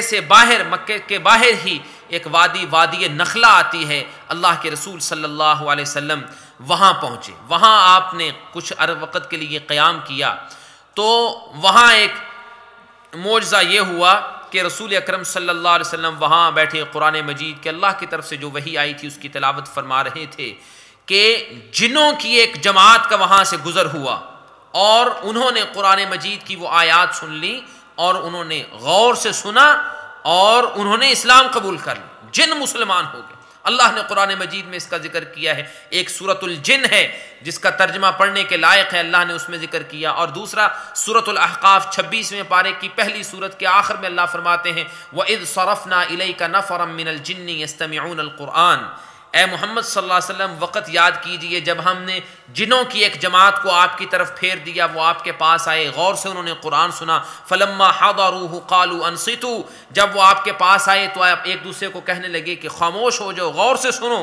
اور بات سننے کے بعد جب انہوں کو یہ بات اچھی لگی تو انہوں نے کلمہ پڑھ لیا، مسلمان ہو گئے، اور صرف یہی نہیں بلکہ واپس اپنے قوم کے پاس گئے اور جا کے کہنے لگے یا قومنا اجیبوا داعی اللہ وآمنوا بہ یغفر لکم من ذنوبکم ویجرکم من عذاب علیم، اے ہماری قوم کے لوگوں، اے جنوں، مسلمان ہو جاؤ، محمد صلی اللہ علیہ وسلم کی بات مان لو، اللہ تمہاری غلطیاں معاف کر دے گا، تمہیں عذاب سے بچا لے گا، ومن لا یجب داعی اللہ فلیس بمعجز فی الارض ولیس له من دونہ اولیاء، اور اگر تم اللہ کے داعی کی بات، محمد صلی اللہ علیہ وسلم کی بات نہیں مانو گے تو تم اللہ کا کچھ نہیں بگاڑ سکتے۔ بہرحال جنہوں نے وہاں اسلام قبول کیا اور وہ مسلمان ہوئے، اس کے بعد اللہ کے رسول صلی اللہ علیہ وسلم وہاں سے چلے، مکہ کے قریب پہنچے تو آپ نے وہاں سے اپنے غلام حضرت زید بن حارثہ کے ذریعے پیغام بھیجا مکے کے ایک سردار اخنس بن شریک کو کہ میں مکے میں آنا چاہتا ہوں۔ مکے والوں کو پتہ تو چل گیا تھا کہ محمد صلی اللہ علیہ وسلم مکے سے نکل گئے ہیں، چند دن گزر چکے ہیں، یہاں نہیں ہیں،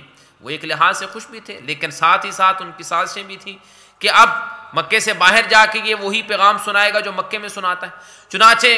آپ نے پیغام بھیجا اخنس بن شریک کے نام کہ مجھے پناہ دو، امان دو، میں مکے میں واپس آنا چاہتا ہوں۔ اخنس بن شریک نے یہ کہہ کے انکار کر دیا کہ نہیں، میں یہ کام نہیں کر سکتا کیونکہ میں مکے والوں کا حلیف ہوں اور حلیف کسی کو پناہ نہیں دے سکتا۔ پھر اللہ کے رسول صلی اللہ علیہ وسلم نے مطعم بن عدی کے نام پہ پیغام بھیجا کہ میں مکے میں آنا چاہتا ہوں، تو سردار ہے، اگر تو مجھے پناہ دے۔ مطعم بن عدی اپنے بیٹوں کو ساتھ لے کے مکے سے باہر نکلا اور رسول اللہ صلی اللہ علیہ وسلم کے پاس پہنچا اور آ کے کہا کہ آپ میرے ساتھ آئیے، آپ کو ساتھ لیا اور سیدھا جا کے بیت اللہ حرم میں پہنچا اور وہاں جا کے اعلان کیا کہ مکے والوں، میں نے محمد صلی اللہ علیہ وسلم کو اور ان کے غلام زید کو میں نے پناہ دے دی ہے، لہذا کوئی ان پہ ہاتھ نہ اٹھائے۔ یہ پکار سب سے پہلے ابو جہل نے سنی، ساتھ ہی تڑپا، کہنے لگا مسلمان ہو گیا تو یا ویسے ہی پناہ دی ہے؟ اس نے کہا نہیں، مسلمان نہیں ہوا، میں نے پناہ دی ہے۔ کہنے لگا ٹھیک ہے، اگر تو نے پناہ دی ہے تو پھر ہم بھی پناہ دیتے ہیں۔ رسول اللہ صلی اللہ علیہ وسلم کی اس پناہ کے بعد مطعم بن عدی کے بارے میں مزید کچھ نہیں ملتا، لیکن صحیح بخاری کی ایک روایت میں آتا ہے کہ غزوہ بدر کے موقع پہ جب بہت سے بڑے بڑے سردار، ابو جہل اور بڑے سردار جو وہاں مارے گئے تھے اور بہت سے لوگ جو قیدی ہو گئے تھے مشرکین کے، ان قیدیوں کے بارے میں اللہ کے رسول نے فرمایا کہ لو کان المطعم بن عدی حیا وشفعنی فی ہؤلاء النتنا لترکتہم لہ، اگر آج مطعم بن عدی زندہ ہوتا اور مجھ سے ان قیدیوں کے بارے میں سفارش کرتا تو میں اس کے اس احسان کو یاد کرتے ہوئے ان قیدیوں کو چھوڑ دیتا۔ یہ رسول اللہ صلی اللہ علیہ وسلم کا یہ انداز اور طریقہ تھا کہ جن لوگوں نے آپ کے ساتھ احسان کیا ہے آپ نے ان کے احسانات کو بھلایا نہیں ہے۔ بہرحال رسول اکرم صلی اللہ علیہ وسلم کے مکے میں آنے کے بعد اب یہ نبوت کا 10ویں سال کا آخری ایام یا 11واں سال ہے کہ مکے سے باہر بھی چونکہ آپ کی دعوت پہنچ چکی ہے، بہت سے لوگوں نے اسلام قبول کرنا شروع کر دیا۔ یثرب کے لوگ، مدینہ جو جس کو پہلے یثرب کہتے تھے، وہاں کے کچھ لوگ آ کے مسلمان ہو گئے، ان میں خاص طور پہ حضرت ابو ذر غفاری رضی اللہ تعالیٰ عنہ ہیں، وہ اس سال مسلمان ہوتے ہیں۔ پھر اس کے بعد ضماد ازدی ایک معروف شخص تھا جس کا دم درود بڑا چلتا تھا وہاں عرب میں، جس کا دم چلتا تھا کہ بھی کسی کو جنات کی شکایت ہو، کسی کو کوئی ایسا مسئلہ ہو تو یہ دم کرتا ہے، اس کو افاقہ ہو جاتا ہے۔ یہ مکے میں آیا، مکے والوں نے کہا کہ بعض پاگلوں اور احمقوں نے کہا کہ محمد کو صلی اللہ علیہ وسلم نعوذ باللہ شاید ان کو جنات کی کوئی شکایت ہے کہ اس طرح کی باتیں کرتے ہیں اور یہ ایسی گفتگو کرتے ہیں. دماد سے بات کی، دماد کہنے لگا چلے میں جا کے دیکھ لیتا ہوں. رسول اللہ صلی اللہ علیہ وسلم کے پاس گیا اور جا کے کہنے لگا اے محمد صلی اللہ علیہ وسلم، آپ کو پتہ ہے کہ میں بڑا معروف رقیہ کرنے والا ہوں، دم کرتا ہوں، جھاڑ پھونک کرتا ہوں اور میرے دم بڑے اثر کرتے ہیں. اگر آپ کو کوئی مسئلہ ہے تو میں آپ کی مدد کرنے کو تیار ہوں، میں کچھ پڑھ دیتا ہوں، آپ کو شفا ہو جائے گی، آپ کو آرام آ جائے گا اور اس بیماری سے آپ کو نجات مل جائے گی. آپ نے کہا ٹھیک ہے تو جو کچھ پڑھنا چاہتا ہے بعد میں پڑھنا، لیکن میری ایک پہلے بات سن لے. آپ نے فرمایا ان الحمد للہ نحمده ونستعینه ونستغفره ونعوذ باللہ من شرور انفسنا ومن سیئات اعمالنا اشہد ان لا الہ الا اللہ واشہد ان محمدا عبدہ ورسولہ. آپ نے یہ کلمات کہے تو دماد حیران ہو گیا، کہنے لگا دوبارہ ذرا کہیے. آپ نے دوبارہ کلمات دہرا دیے. اس نے کہا ایک مرتبہ پھر کہیے. آپ نے پھر کلمات دہرا دیے. کہنے لگے آپ تو بات بالکل سچی کرتے ہیں، مجھے تو کچھ کرنے کی ضرورت ہی نہیں ہے، میں کیسے آپ کا ساتھ دے سکتا ہوں. آپ نے فرمایا بس اللہ کی توحید کا اعلان کر لے تو ساتھ. دماد ازدی نے وہیں اسلام قبول کر لیا اور یہ واقعہ صحیح مسلم میں موجود ہے. تو دماد ازدی جیسے لوگ مسلمان ہو گئے، ابو ذر غفاری مسلمان ہو گئے، طفیل بن عمر دوسی مسلمان ہو گئے، یثرب کے کچھ لوگ مسلمان ہو گئے. تو ان اکا دکا بہت سے مختلف علاقوں سے مختلف قبیلوں کے لوگ مسلمان ہونا شروع ہو گئے. اور رسول اکرم صلی اللہ علیہ وسلم کا چونکہ یہ انداز اور طریقہ رہا تھا کہ حج کے دنوں میں آپ منا میں اکٹھے ہونے والے لوگوں کو مخاطب ہوتے، ان کو بھی اسلام کی دعوت دیتے. وہ ان میں سے کچھ لوگ مسلمان ہوئے اور اسی سال نبوت کے 11ویں سال تقریباً مدینے سے آئے ہوئے، حج کے دنوں میں مدینے سے آئے ہوئے تقریباً 6 لوگ جو ہیں انہوں نے آپ کی دعوت کو قبول کیا، مسلمان ہوئے. اللہ کے پیغمبر صلی اللہ علیہ وسلم نے ان سے کہا کہ یہی دعوت، یہی پیغام وہاں یثرب میں واپس جا کے وہاں کے لوگوں کو دینا اور وہاں لوگوں کو اللہ کی توحید کا پیغام سنانا. اور ان لوگوں نے واقعتاً ایسے ہی کیا. اور اس کے بعد پھر جو حالات ہوئے انشاءاللہ آئندہ درس میں اس کا ذکر ہوگا. لیکن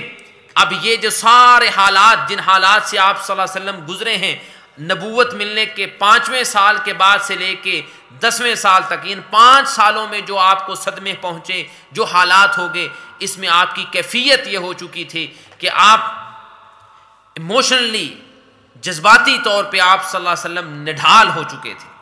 اور اس موقع پہ آپ کو ضرورت تھی اللہ کی طرف سے ایک ایسے معجزے کی کہ جس سے آپ کو روحانی طور پہ بہت زیادہ تسکین اور اطمینان ملے.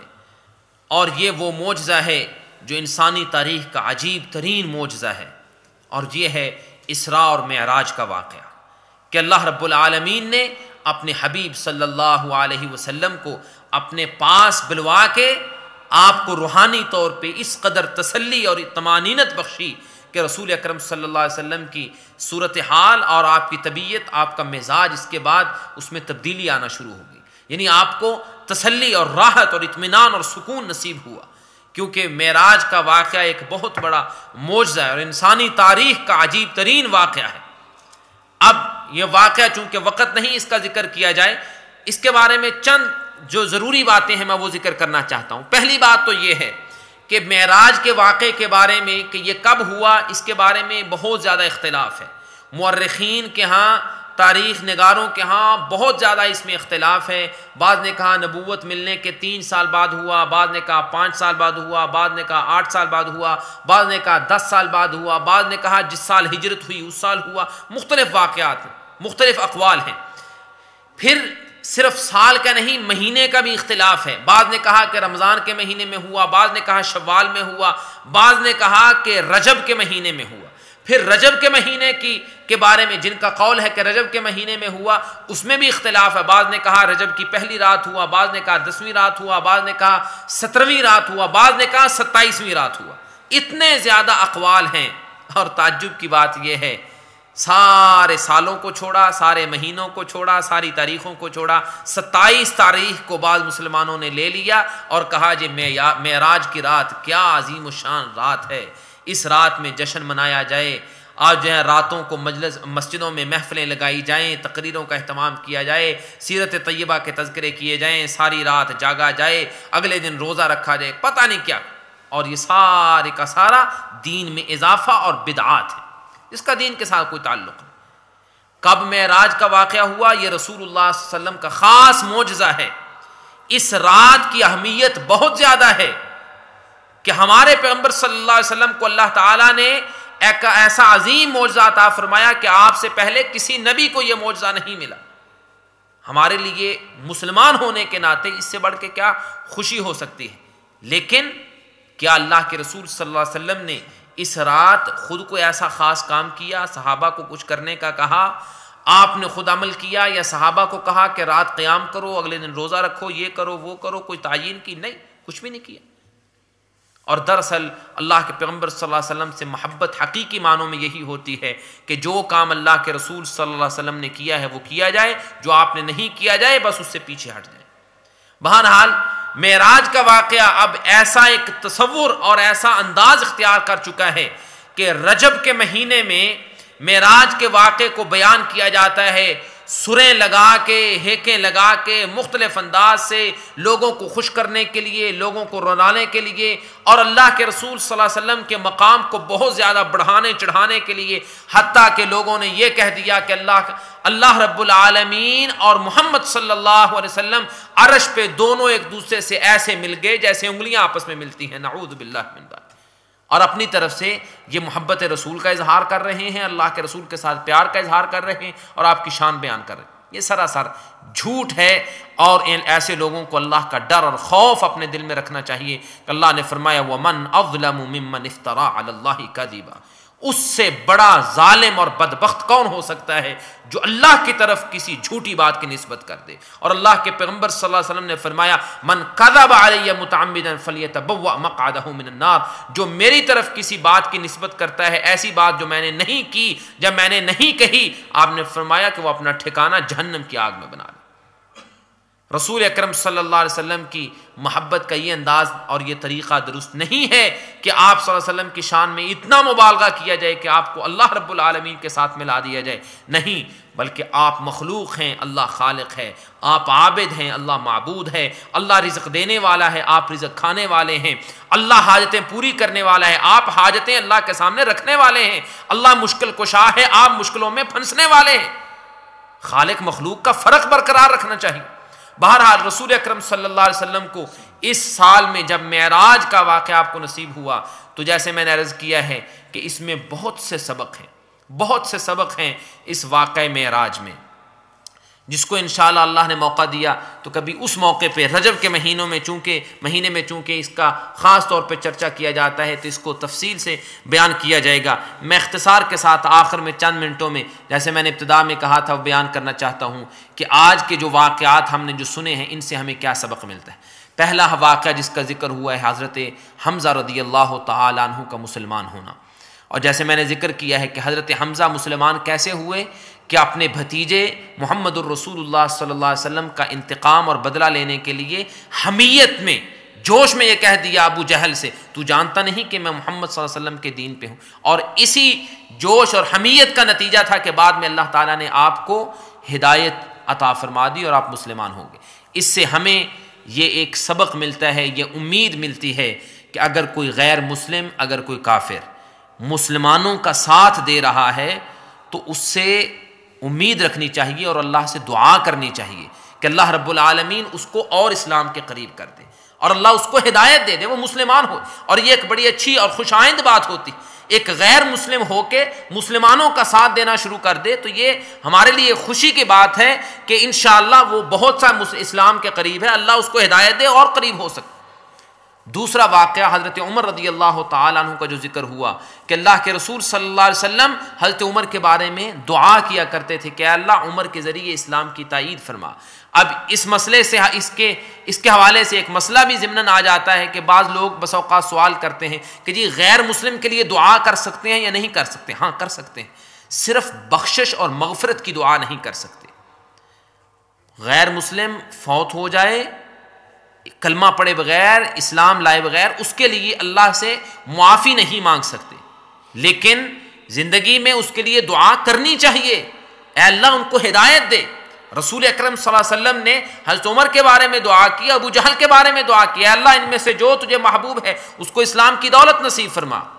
اور اس سے وہ بات یاد آتی ہے، معروف ہے آج کل لوگ طرح طرح کی باتیں کرتے ہیں. ڈاکٹر ذاکر نائک کہا کرتے ہیں کہ جی ہم دعا کرتے ہیں اللہ جو ہے وہ بش کو مسلمان کر دے، ٹونی بلیئر کو مسلمان کر دے، اور آج ہم کہتے ہیں اوباما سچا مسلمان بن جائے اور ڈیوڈ کیمرن جو ہے وہ مسلمان بن جائے۔ یہ لوگ اگر ہدایت پہ آ جائیں، کلمہ پڑھ لیں، مسلمان ہو جائیں، اللہ کے دین کو بہت تقویت مل سکتی۔ ہم ان کے لیے دعا کریں، اے اللہ ان کو ہدایت نصیب فرما، اے اللہ ان کو اسلام کی دولت سے مالا مال فرما۔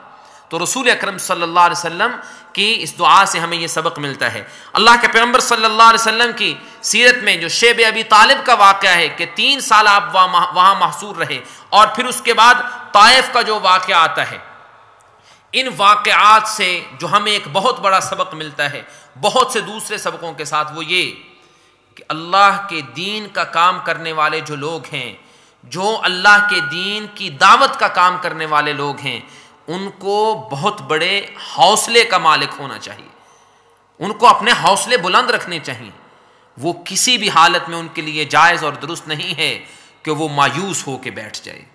اگر آپ اپنے رشتہ داروں کو، آپ اپنے عزیز و اقارب کو، آپ اپنے جاننے والوں کو دین کی طرف لانا چاہتے ہیں، آپ کا کام یہ ہے کہ آپ ان کو مسلسل دعوت دیتے جائیں، مسلسل دعوت دیتے جائیں۔ آپ پیچھے نہ ہٹیں اور کسی موقع پہ یہ نہ کہیں کہ بہت سمجھا کے دیکھ لیا ہے، اب یہ سمجھنے کے لیے تیار رہیں۔ رسول اکرم صلی اللہ علیہ وسلم نے 13 سال مکہ مکرمہ میں مسلسل محنت اور کوشش کی ہے، اور انہی لوگوں کو بار بار تبلیغ کرتے رہے، بار بار ان کو سمجھاتے رہے، اور اس کے نتیجے میں پھر رسول اکرم صلی اللہ علیہ وسلم کو جن تکلیفوں کا سامنا کرنا پڑا، آج کل تو میرے بھائی کسی بھی بڑے سے بڑے دین کے داعی کو اتنی بڑی مصیبتوں کا سامنا ہے ہی نہیں۔ کیا کبھی سنا ہے کہ ایک بہت بڑا دین کا داعی ہو اور اس کے چہرے پہ آ کے کسی نے تھپڑ مار دیا ہو؟ کوئی بہت بڑا دین کا داعی ہو اور مبلغ ہو اور اس کو کسی نے پتھر مار دیا اور اس کا سر پھوٹ گیا؟ اور محمد الرسول اللہ صلی اللہ علیہ وسلم کے ساتھ یہ ہوا۔ کیا سنا ہے کہ بہت بڑا کوئی دین کا داعی، دین کی دعوت دینے والا، وہ کسی علاقے میں گیا ہو اور وہاں کے لوگوں نے پتھر مار مار کے اس کو وہاں سے نکال دیا؟ اتنا بلند حوصلہ چاہیے دین کی دعوت کا کام کرنے کے لیے، اور ہم میں سے ہر شخص دین کا داعی ہونا چاہیے۔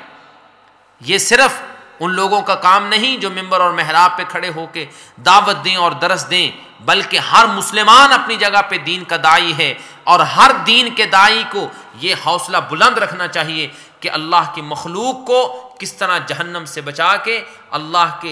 اللہ کی جنت کے رستے پہ لگایا جائے۔ اور یہ ہے جس کا اللہ نے قرآن میں ذکر کیا ہے اپنے پیغمبر صلی اللہ علیہ وسلم کے بارے میں کہ لعلک باخع نفسک علی آثارہم ان لم یؤمنوا بہذا الحدیث یا صفا، اے محمد صلی اللہ علیہ وسلم، یہ لوگ اگر آپ کی بات نہیں مانتے تو کیا آپ اسی دکھ اور اسی پریشانی میں اپنے آپ کو ہلاک کر لیں گے؟ یہ جب تک جنون اور جذبہ اور یہ شوق نہ ہو اور یہ فکر نہ ہو کہ اللہ کی مخلوق کو اللہ کے عذابوں سے بچایا جائے اور جنت کے راستے کی طرف لگایا جائے، اس وقت تک نہ دل سے بات نکل سکتی ہے اور نہ اس بات کا اثر ہوتا ہے۔ اللہ ہمیں توفیق دے، اللہ ہمیں توفیق دے کہ ہم اس جذبے اور اس شوق کے ساتھ اللہ کی مخلوق کو اللہ کے دین کی دعوت دیں، اور اس جذبے کے ساتھ ہم ان لوگوں کو جو اسلام کی دولت سے محروم ہیں، اسلام کی یہ قیمتی نعمت ان کے سامنے رکھیں اور یہ تحفہ ان کے سامنے پیش کریں۔ اللہ رب العالمین ان کو ہدایت نصیب فرمائے۔ اور آخری سبق جو ہمیں اس سے ملتا ہے وہ یہ